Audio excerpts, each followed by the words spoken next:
Hi, welcome back to Future Fast. And once again, we have Manjary Upadhyay with us. And of course, some of you know already that she runs Jigivisha Society. And for those of you who are here for the first time, we've got two parts of the conversation with her. In the first part, where she shares the journey, and in the second part, where she talks about what she does along with her team at Jigivisha Society. And very interesting. And mostly on the PoSH, that's where a PoSH implementation side and training and lots of experiences on that front. So uh, it's if you are in this space, you would not want to miss it. So please go catch up on that. And in this conversation, we hope to get her perspective on future and also some predictions from her. So enjoy the ride. Once again, Manjari, thank you so much for making time to come back and be part of Future Fast. So Thank you so let much. thank my pleasure actually. So Manjari, let's start with what does future mean to you? So future means peace to me. Future means love to me. Future means harmony to me. I know while hearing these terms look very ideal, but then I do believe that only love is real. It's a book's name written by Dr. Brian Weiss. This is the second book after he wrote Many Lives, Many Masters. Depends a lot upon reincarnation. So people might be believer or not, but reincarnation is a real theory.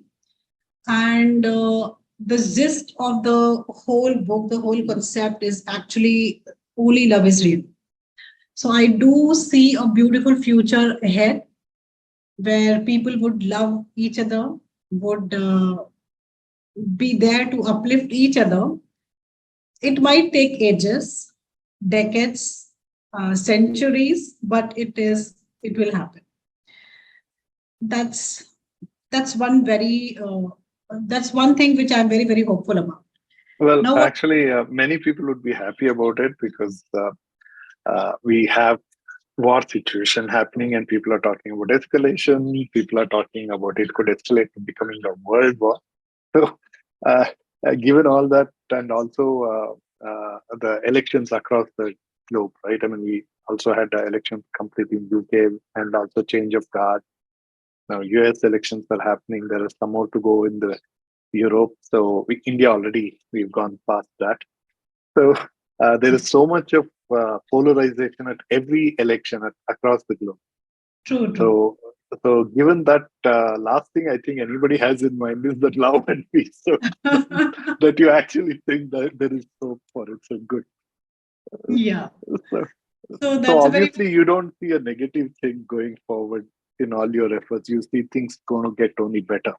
yeah. So I am a firm believer of whatever happens happens for good. And even if we are seeing a lot of destruction happening around, things being negative around us, so they too have their own repercussions, their own after effects, and that too will result in something really good in coming future. Like if we talk about challenges or one of the real challenges in the world, that's the population.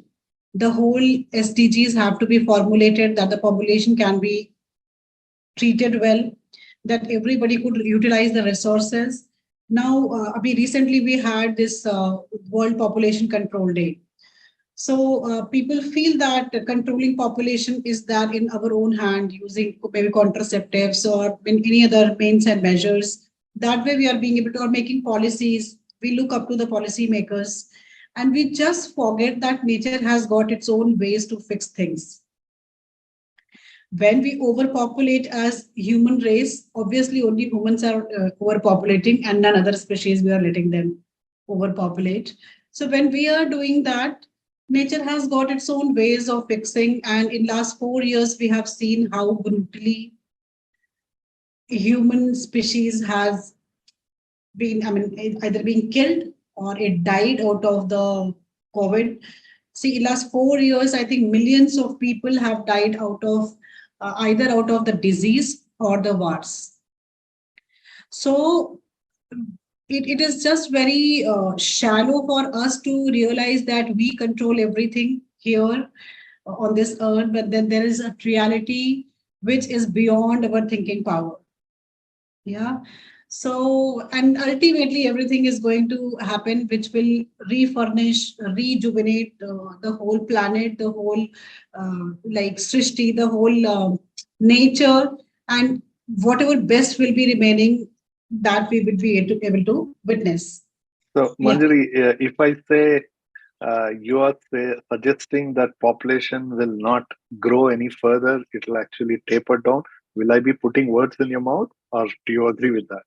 I agree with that, and it will happen because in coming 50 years, only people who are actually living a sustainable lifestyle.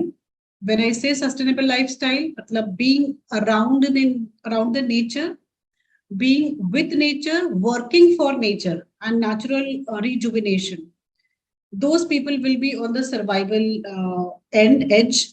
Rest of the people will slowly and gradually start vanishing off. So, and it is very, very natural. Like the same, the resources are same and limited. So, how will Earth decide? How will nature decide that who should survive and who should not?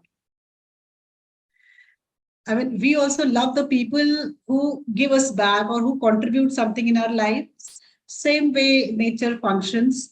People who are loving to it, who are in any means, it may be big or small, it may be in fraction of maybe moments or the days or the efforts, but the only people who are actually being any contribution to let the nature be the same place which it used to be earlier 200, 300 years ago, or maybe 1,000 years ago. I mean, trees, plants, rivers, mountains, ocean, they all had been our ancestors. And we are so forgetful that we actually deny them all their presence, and we keep polluting them, we keep chopping the trees, we keep doing the deforestation, letting the biodiversity like suffer here and there, and we feel that we are creating buildings, concrete jungles, and we are living the AC complexes, and we are the mightiest because we Well, can create. somewhere there is seems to be a little bit of a dichotomy. As in, one side you appear to be saying that we need to be more environment friendly, and uh, which is more of a climate change activist argument, right? But at the same time, you're You saying that can we don't have to be playing gods to say that we can save Earth, right? I mean, Earth knows its own way of balancing. So, which is so a anti-climate change. So, where are you? Which part? I mean, how do you identify yourself in the climate change argument? I mean, since you're making both sides of the argument. yes, because ultimately nature will pick only those elements which are contributive to it. And even if God has created us, it has created all of us with the same level of No, subconscious and correct. But conscious then thinking. you don't agree on the climate change, the way it is going. We are just set for a destruction. So after that destruction, what will remain? Or Oh, what will. okay. So you actually agree that okay, climate change is Yes, leading yes, us to a yes, destruction, right. but you're saying it is a necessary part and it's only right. And after that, Yes. there will be survivors and those who See, are yeah, okay. even if we have a wound at any part of the body, we have to chop it off. No, we have to get it dissected. We have to get it operated, that it is removed, and the rest of the tissues and cells they can rejuvenate. So Well, not every time it's a destruction. good part if you're saying a small part of the body, but the the Yeah. people who are making an argument for climate change, it's they're talking about pretty much the whole Earth, right, getting destroyed. So in that context, at Yes. least if you going with being little positive, from, borrowing positivity from you, you're talking about a very small. I mean, people are. I mean, as survivors, how big will the survivors be? Is it going to be at least 50% will survive? You think, or So much yes, I lesser? will come to this also. See, what are we as humans? We are which part of this whole cosmic energy, this whole solar system, which part do we exist as? Thousands and millions and thousands of different like existence in the solar system, and then we are being part of this big whole giant earth, and being very, very, very small part of this big giant earth as just one human being. So individually we feel, in fact, it is not just we, it is our ego that feels that we are so big that we can control everything. But when the nature, when the creator of this whole like solar system, the whole very existence, when it looks from its own perspective, we as even Earth are a very small thing. They had already given a big platter note for us to enjoy the resources, but what have we done? So if we keep doing that destruction all the while in like maybe 100, 10, 20, 50 or 100 or maybe more number of years, then there has to be some repercussion as well, no? And who will face that repercussion? People who have created it, or is the generations? Mm-hmm. Well, possibly we are contributing to the more harm, so we will escape the wrath of it. The future generation will have to face the brunt of it, right? So, I mean, assuming that it's not going to hit us now, but the argument is that it would hit It's us. hitting us Time. now. So, yeah. It is hitting us now. You are sitting in Bangalore. Have you seen what kind of water crisis Bangalore is going on with? Have you experienced the weather? Bangalore was known for its pleasant weather. Even in summers, I mean, I was listening to one of the spiritual gurus quote that some 25, 30 years ago, some foreign delegation came and somebody was wanting to have a water cooler, that water air cooler, which cools the premises, right? And they could not find in the entire Bangalore because it was not required at all. Correct. And what is the situation now? People are looking for ACs in Bangalore. True. Has been with the water level? What is there with that this lake? Well, population, right? I mean, Bangalore has seen a crazy growth. Bangalore has grown vertically, so without planning, right? Our Without that. administrators and politicians Who did that? and Who did apathy that? of We humans. right. So who will bear the consequences? We the humans. So perhaps the city should die, right? Then Then there are people who need to work upon the lakes, the parks with the beauty I of mean, Bangalore. it's also okay to get in that cycle, right? I mean, everything has to die someday. I mean, so even we also have, at least historically, we know there are rivers which are no longer there. I mean, of Yes. course, mythologically or religiously, some people believe that Saraswati is still running down, but Yeah. technically, for all practical purpose, it's not It's there. not there. So rivers die, You geographies see change. this lake in Bangalore, which has a lot of like factory garbage in it. What is that known as? It's a very famous lake where the fire was lit. I've been there. Yeah, yeah. I know. I know Somewhere near Kudlu Gate it or uh, uh, yeah, I'm not getting it, but yeah, it actually so much of waste that it caught Velandur. fire It is by Velandur. It is Belandur. Velandur. Belandur. Yeah. Right. So what is that? It used to be such a beautiful, pretty lake, so many birds chirping all around, so many trees all around. And then what we have converted it into. Correct. And then the heat that entire northern part of India has faced this year, that even the mountaineers, even the people staying in the mountains, they are looking for ACs this year. Oh, is that right? Okay. Yes. The temperature even in Manali and this a few parts of Uttarakhand has gone till 41, 42. Wow. So we are already up to the destruction. We are already facing the like consequences. And Okay. we're still So, not being able to acknowledge it. well, okay, point taken. So, in this context of the future where a rebalancing happens organically, naturally, how do you see the gender argument? Do you think gender will still be an argument at all in the future where people are made to realize that, okay, you got to align to Earth, right? You got to align to natural order and system, whatever it is. So, where do you see the gender play there? How do you see the gender play together? So, as much I understand, initially when we like start our like second phase of our survival, or maybe the next phase of, as you said, re-surviving. So, till the time we are in the race of surviving or establishing ourselves, it is nowhere a dispute between amongst people based on anything, be it gender, sex, region, religion, caste, creed, anything.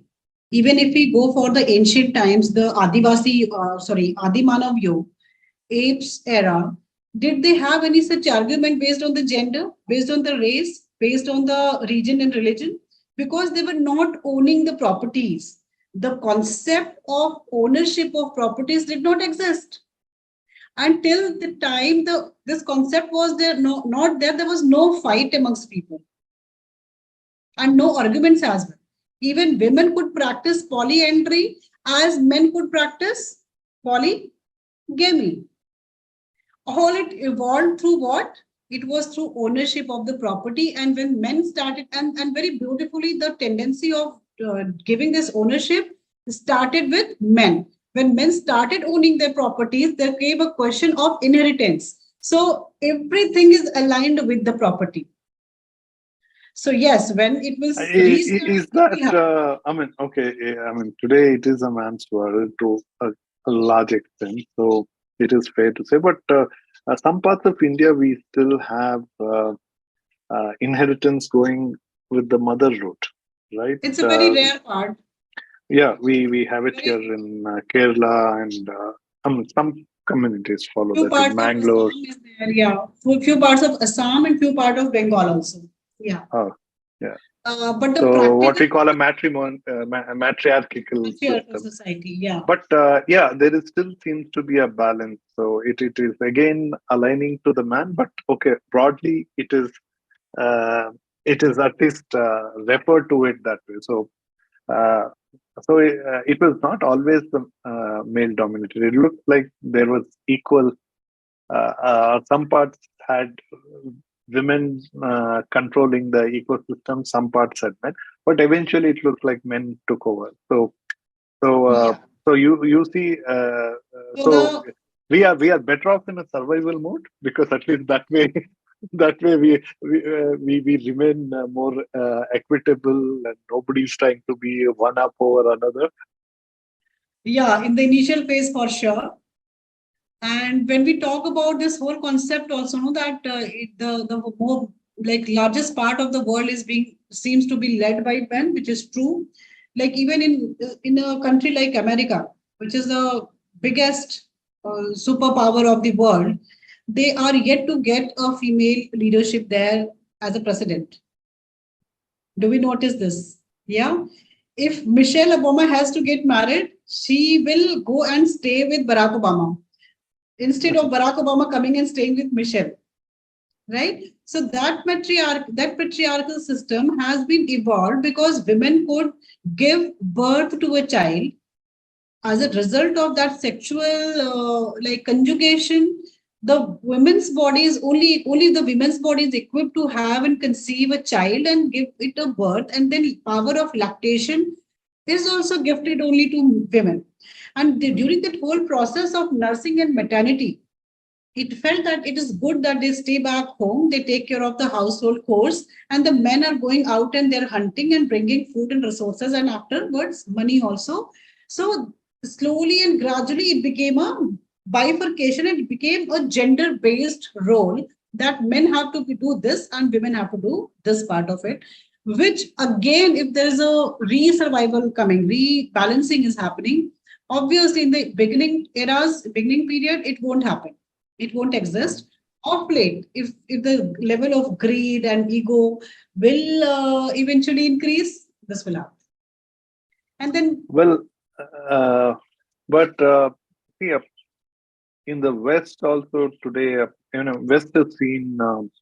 I mean, of course, in India, we've always been talking about women have been progressive, but last few hundred years, things went south, right? I mean, obviously, it was not that. I mean, women being respected were only in our mythological stories and historical stories, but reality was a lot different. And of course, people have different arguments for it because we were attacked by other people and their faith influenced and got changed and made it a male dominant society. That is one side of the argument. But now, what we see in the West is that the women are becoming more educated, have become more educated, and it's also leading to more divorce, so more independent women, and even many of them remaining single, choosing to be single. So the whole of in fact, many countries, the ideal ratio is supposed to be 2.1, right? 2.1, 2.2, whatever, and gender ratio for a healthy society that has dropped significantly. In fact, even in India, many of our states, in fact, where I come from, Karnataka, I think the average gender ratio is somewhere around 1.7, 1.8. It's far from healthy. So you are in UP. I think UP, Bihar, West Bengal have like excess ratio. I think. I mean, maybe attributable to some communities, but the point is that as states, you are contributing to the overall national average because most states ratio has dropped significantly. So, so how will this team in that world, uh, uh, uh, the survival mode will also not have the familial relationship that we presently have? Will it again be the tribal open culture, what you're referring to? Is that what it's going to be? Yeah, if it goes to that extent, I think so, yes. People would be more towards nature and natural elements, being around trees, being around forests, because they might be So, but left. you still say that is a good thing, considering that you also said that is a survival mode for us, and it's also the good thing you say? Yes, I should consider it as a good thing. Why should it Okay. not be? Yeah, see, Okay. try to understand the challenges we face. Like, I started working as a social worker because I didn't ever know that I'm working as a social worker. I just wanted to heal myself, to remain constructively engaged, because I knew that I don't have the profile to work full as a full-time worker here in Lucknow. My profiles were not available. So because I just could not sit and gossip around and watch the TV drama serials, I was looking for something constructive to do. And in that process, I got to meet a lot of good people, which paved the path for my journey. And in today's time, people know me as a social worker. Now, during that path of finding good people, I keep saying that I'm very blessed to have many beautiful souls in life. Like Dr. Shikha Dhawan is one such soul, and many around. At the same time, it's not that the journey has been there only with good people. We had people who have chopped our plants right in front of our eyes, giving a proper ego dishon to us that do whatever you want. I am chopping this plant that you have planted through knife. Literally, we have seen that. And you just imagine these plants, these saplings, these seedlings, they're just like babies to us. In front of a mother, in front of a parent, if somebody is chopping off the neck of their child, how would that person feel? And not just once, multiple times. So, why is so much of negativity around for the work you're doing? Not for the work I am doing, not it's because they are like that. They feel that this is a park premise, and in front of their house, they don't need a jungle to be created. Because they have been fed that having a park which has only show plants is a very cool thing, which has happened eventually over the years and decades. We cannot plant a banyan or a peepal or a pakad or a fig tree species in a park premise saying that this will damage our homes, or it might be a home to so many ghosts. People still believe in this, number one. Number two, saying in a park because it will damage their houses. So a tree, when it grows as a tree, that it becomes in a capacity to damage an infrastructure, it takes at least 100 years. We don't have We cannot predict that the next minute am I going to survive or not, and we keep thinking for next 100 and 200 years, my God. And despite explaining these concepts, people are not ready to listen. So A small so our survival mode will take away all the negativity, including this. for some while, of course. Okay. And when do you think this mode we all could hit? I mean, I know you Maybe are talking. Yeah. coming 30 to 40, 50 years.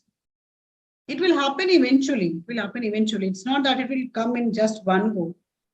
See, a few years ago, probably in 2014, 15, there was a huge this thing there in Badrinath or Kedarnath.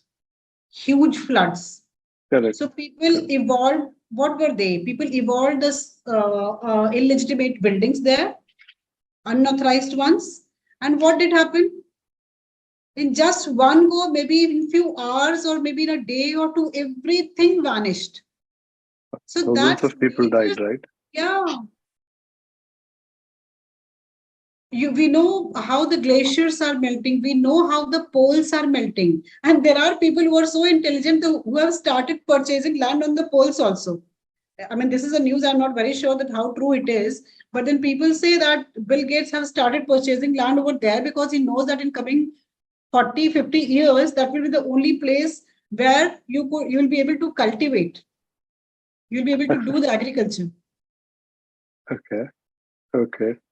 So, so you're saying 40, 50 years, pretty much you could be around then. So, will you be looking at building some bunker houses for your family so that when everything happens, you guys can get into that bunker for about 3 to 6 months. Things get sorted, then you come out, and those will be the survivors. So instead, I would love to create a jungle, few city forests, and I would love to stay there. Jungles will remain same. Okay. Forests will remain same. Nothing will happen to them. Okay. Interesting. Actually, So, I have not planned that much. God knows what will happen till then. But like planting and afforestation is one of the like most loved things I could do with the team, with people, with volunteers, interns, and everybody around it, donors and CSRs and everything. Just love to plant. so now one needs to be taught how to live with in the forest, right? Because we obviously We don't should have be that. taught how to live with nature. How Mhm. can we eat fresh? How could we eat natural? How would we remain natural? Because in Hindi, there's a saying, Jaisa khai an vaisa hoye man. You become the person what you based on the food you Eat, have. Yeah, right? eat. And we have become so distant. In fact, I myself, a year ago, I was not the same person as I am today. The biscuits, the namkeens, the bhujiyas, the pancakes, the rusks, So, everything, the coke, everything that we're consuming is actually fake, mixed of lot of pesticides, lot of preservatives. Yeah. so So we are what we eat. We eat junk, we become junk. yeah, we become junk. We literally become. So, what would be your predictions? Which area would you like to predict about that? What to look forward to? I would love to request actually people instead of predicting Mhm. that whenever we are using any commodity product, any whenever we are acting as a consumer, we need to think and believe that human race is existing for last more than 5,000 years. Yeah. Well, uh, some people would say a lot longer, but yeah, okay. Yes, yes. There are some, maybe that is carbon prediction or something, which says maybe 50,000 years ago. But Yeah, yeah. in general, it is said it is 5,000 years. It can be even longer. Yeah. And the trees and the plants and the vegetables and the cereals, they existed since then. And what now we are consuming as commodity products, be it mayonnaise, be it bread, atta bread, brown bread, and this bread and that bread, and biscuits and namkeens and bhujiyas and everything, the humans survived without these things as well.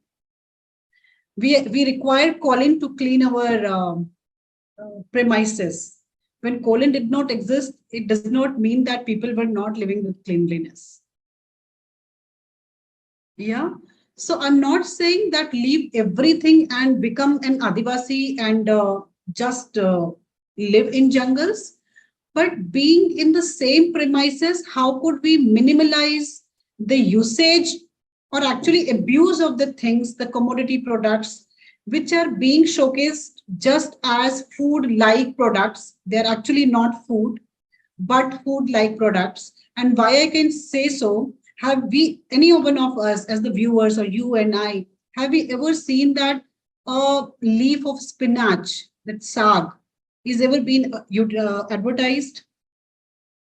Have you ever seen that cereals, the pulses, the gehu and rice and everything has been ever advertised? No, no.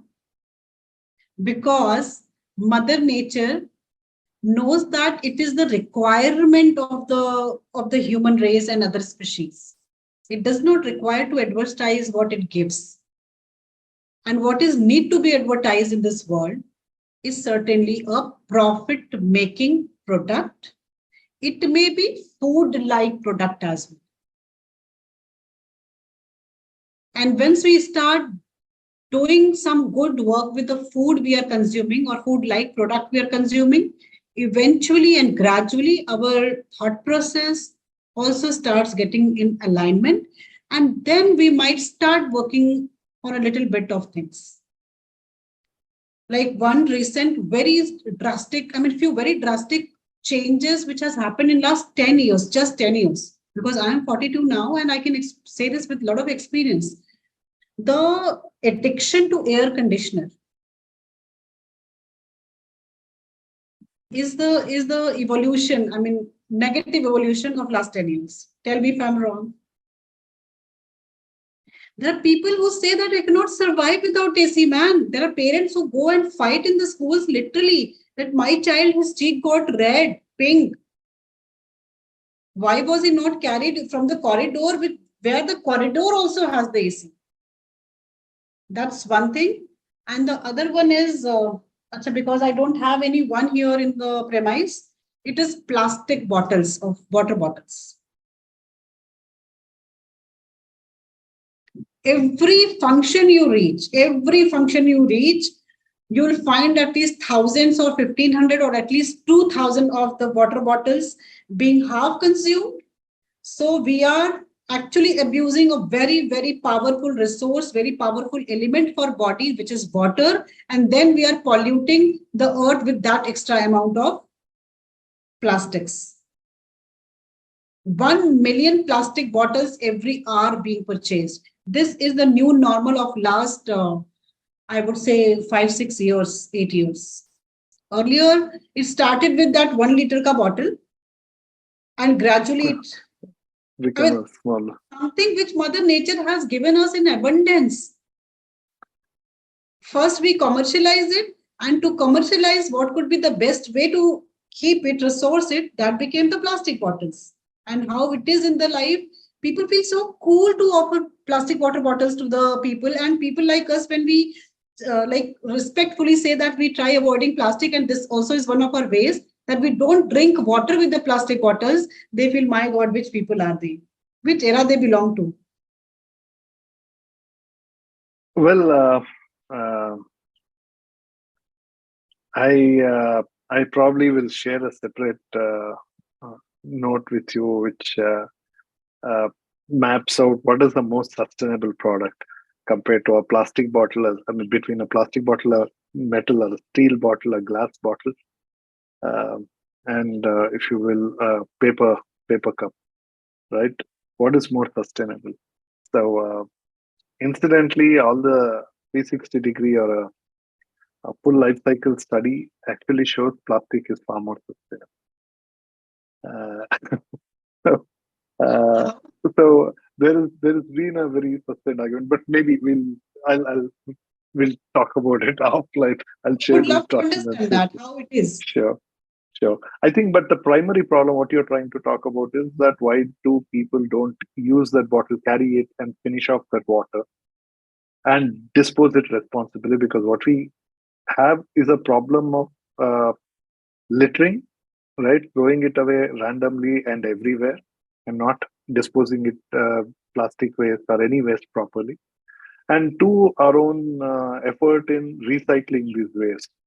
So I think the problem is more on these sides than the utilization. So I think I agree that it's a crime when people, I see a lot of people open the bottle, take two sips, and when they get up, they just leave the bottle and go, and nobody will be able to use it. That has to be disposed of, which is very unfortunate. So much of water actually gets wasted. And even the plastic which is being recycled also, does that not consume energy?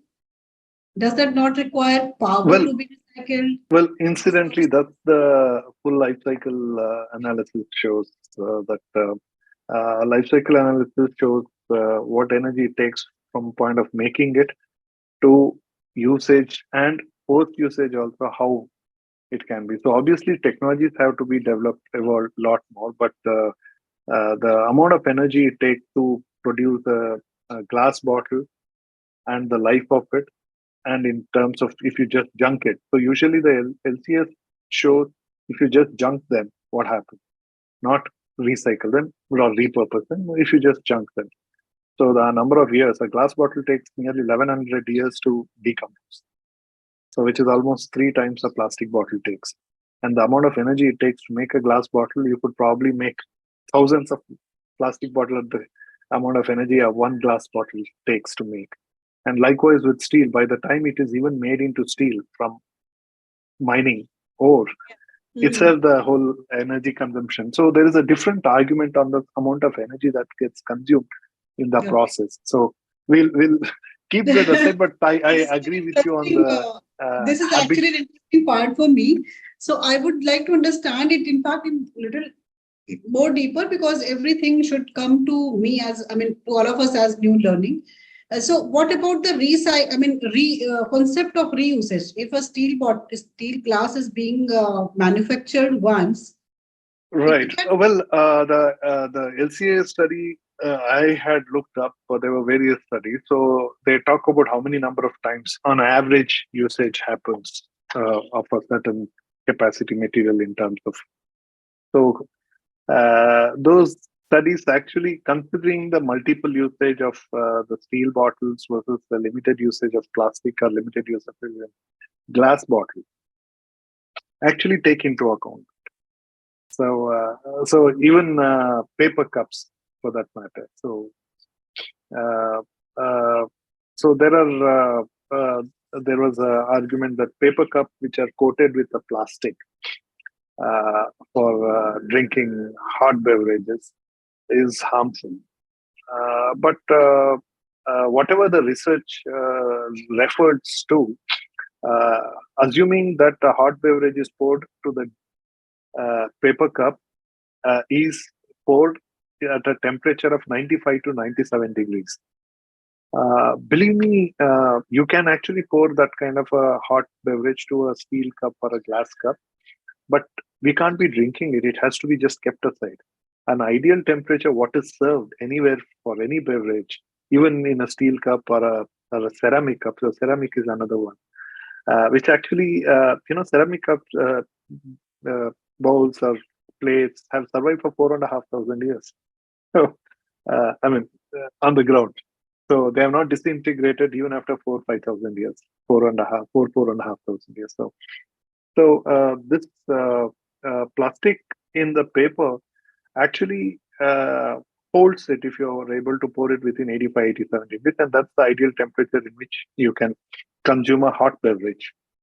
And that is what is the standard. Most places who serve hot beverage for a consumer is about 85 to 87 degrees.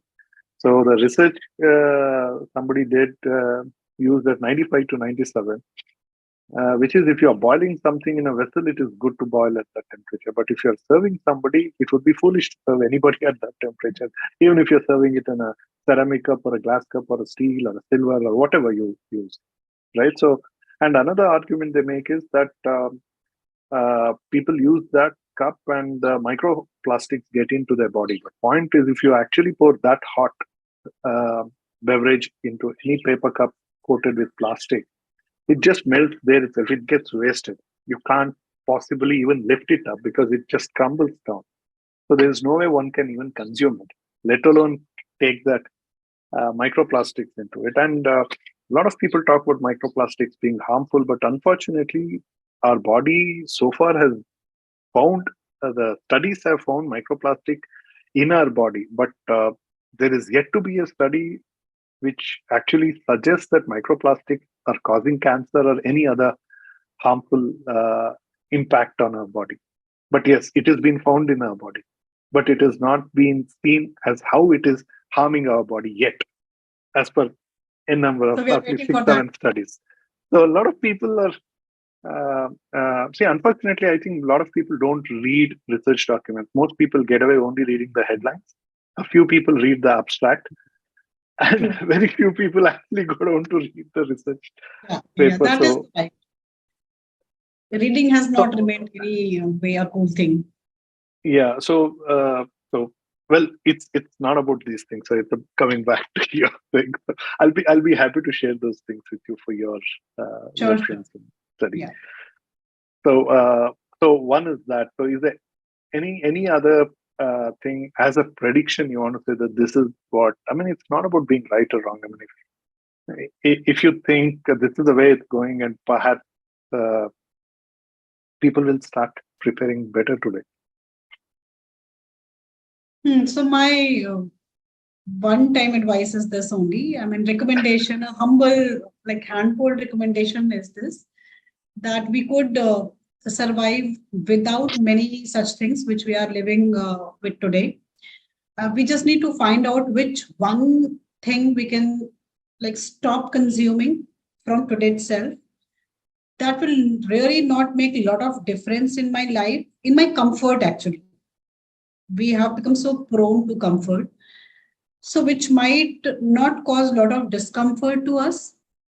It might be anything for you. You get your flour done in a mill, in a factory, or else you want to consume the same Ashirwad or whatever brand of atta you are consuming.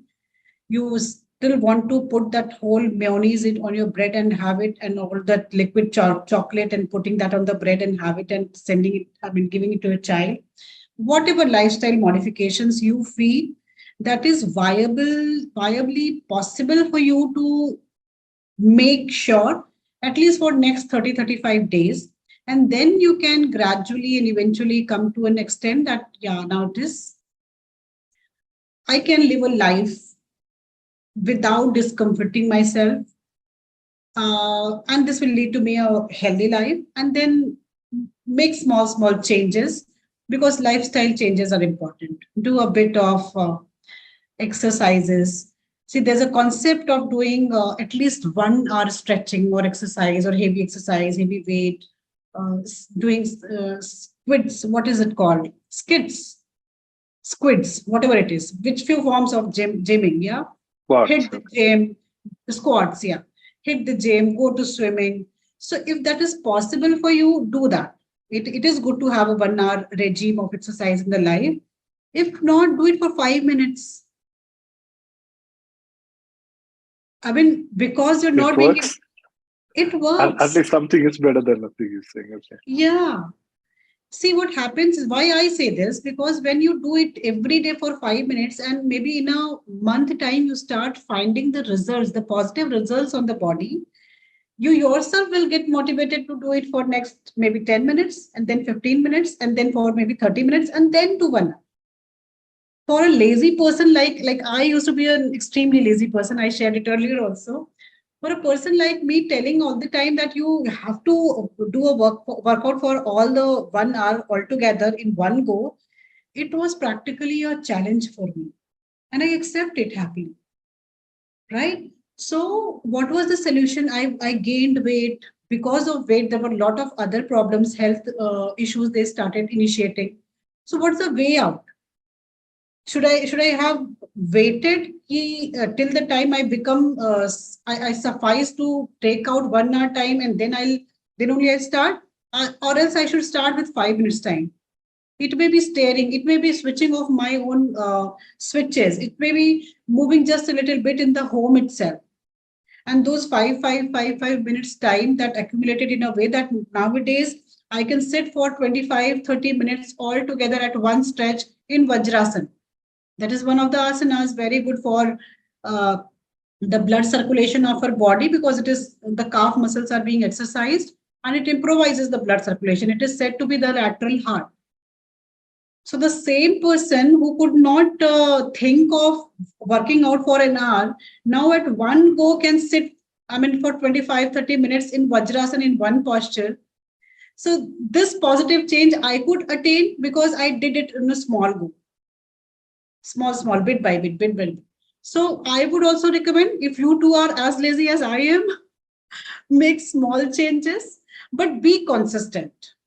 Make sure those 5 minutes are your time. Nobody else in this whole world, including your kids, spouse, siblings, parents, friends, boyfriend, girlfriend, anybody, none of them are going to steal it from you, snatch it from you. That has to be your time. Yeah. And few bits of lifestyle changes. Rest, people are very wise. Very nice. Sure. Well, thank you. Thank you so much. It's been a lot more all-rounded approach, and I hope our audience and listeners also find this very meaningful. And I think most importantly, I think it's very optimistic. Yeah. Yeah, just one thing which if at all the viewers are willing to go with my thoughts, I would love to recommend this to people, that the freedom that we are living today, it actually owes to a lot of people who helped us get that. In any part of the world, the whole world has gone one or the other kind of revolution.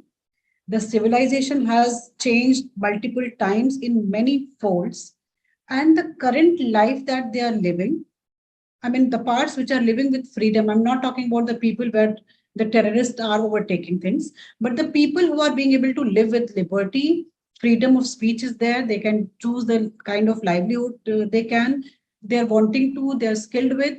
People want to, they're being able to wear whatever they want. So trust me, there had been generations who have sacrificed for all of us to bring that freedom. And that gives us a lot of responsibility. In fact, we should consider it as a moral obligation, because they could have also thought, no, that why should I fight with these people and these invaders, or maybe these Britishers, or maybe Nazis, or any community who has created invasion or terrorism in the world. Yeah. So why one community had to stand up and create a warlike situation after that protest? It was that not they alone, but the generations can live a life with ease and abundance. They too had a choice to live with all the cruelty they had been bearing, but they stood strong against it.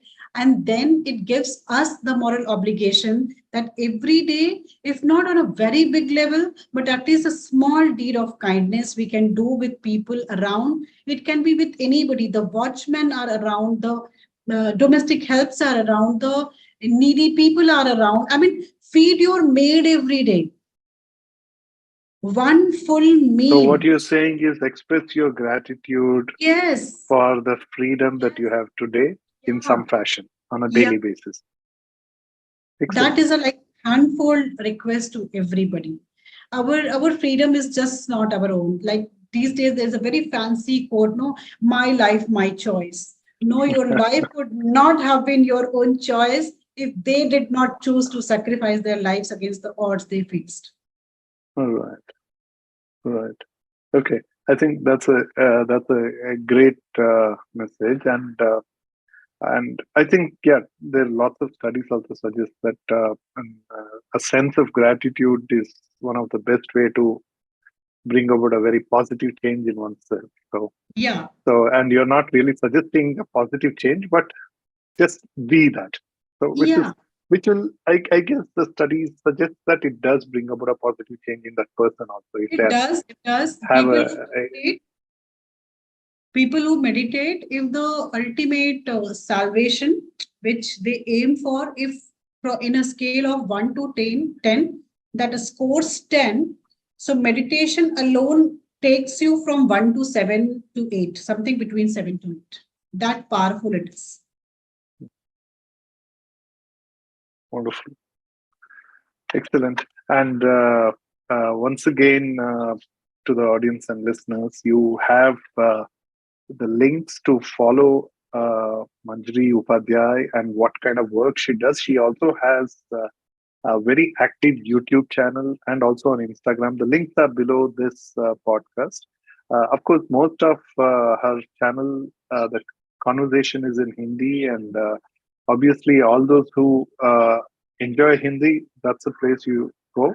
But of course, it's a very serious messaging that she comes with, and which is very relevant as well. And she's primarily reaching out to that audience. And perhaps once in a while, you could release something in English for the rest of the people as well. Sure, sure. Would love to. Sure. Thank you so much once again, and all the best for the kind of work you're doing, and more power to you as well. Thank you so much for you to have me here. Thanks to all the viewers who have been watching this never-ending conversation. I'm a talkative person, love to talk to people, and trust me, I would certainly look for a world which has only love and no hatred around. Thank you. Namaste. Fantastic. Thank you.